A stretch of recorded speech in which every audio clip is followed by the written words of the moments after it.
ছোট বড় গল্প চ্যানেলে আপনাদের স্বাগতম। আজকে আমি নিয়ে চলে এসেছি একটি সুন্দর ভালোবাসা ও বিচ্ছেদের গ্রামীণ গল্প নিয়ে। গল্পটির নাম অপূর্ণ প্রতিশ্রুতি। চলুন শুরু করা যাক আজকের একটি সুন্দর গল্প দিয়ে। মেদিনীপুর জেলার একটি ছোট্ট গ্রাম, নাম গোপালপুর। গ্রামটি যেন প্রকৃতির আঁচলে বাঁধা। চারিদিকে সবুজ শস্য ক্ষেত, মাছ দিয়ে বয়ে গেছে সরু একটি নদী, যার নাম কান্তা নদী। নদীর পাড়েই থাকতো হরিদাসের পরিবার। হরিদাসের ছেলে অরুণ, গ্রামের সকলের প্রিয় সে।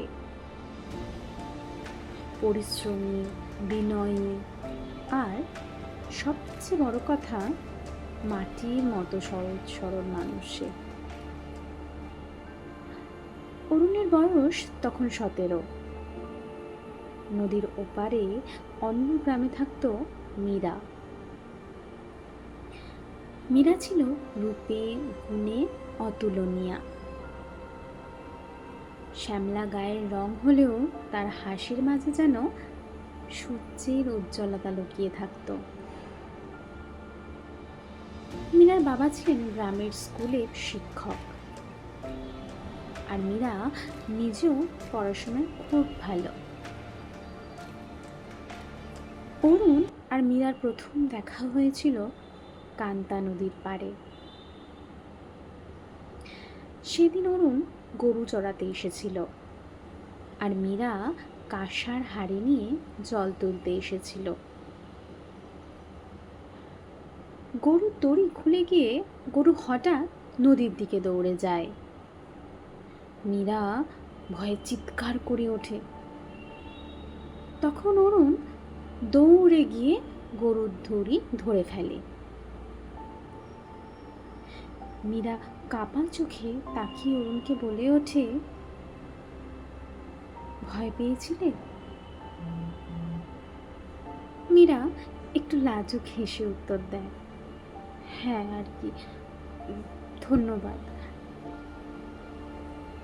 সেদিনের সেই সামান্য ঘটনার মধ্যেই যেন এক অদৃশ্য সুতোর বাঁধনে বাঁধা পড়ল তাদের মন। এরপর প্রায় প্রতিদিনই নদীর ধারে তাদের দেখা হতো। কখনো একে অপরের সাথে কথা বলতো না তারা, শুধু চোখে চোখ রেখে হাসি বিনিময়টাই হতো। ধীরে ধীরে যুবনার মধ্যে প্রেমের অঙ্কুর বাজাতে শুরু করলো।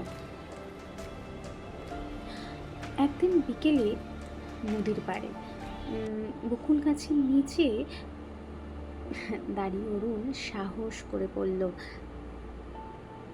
মীরা, আমি তোকে কিছু বলতে চাই। মীরাও ঠিক লাজুক চোখে তাকালো, কি বলতে চাও? আমি তোকে খুব ভালোবাসি।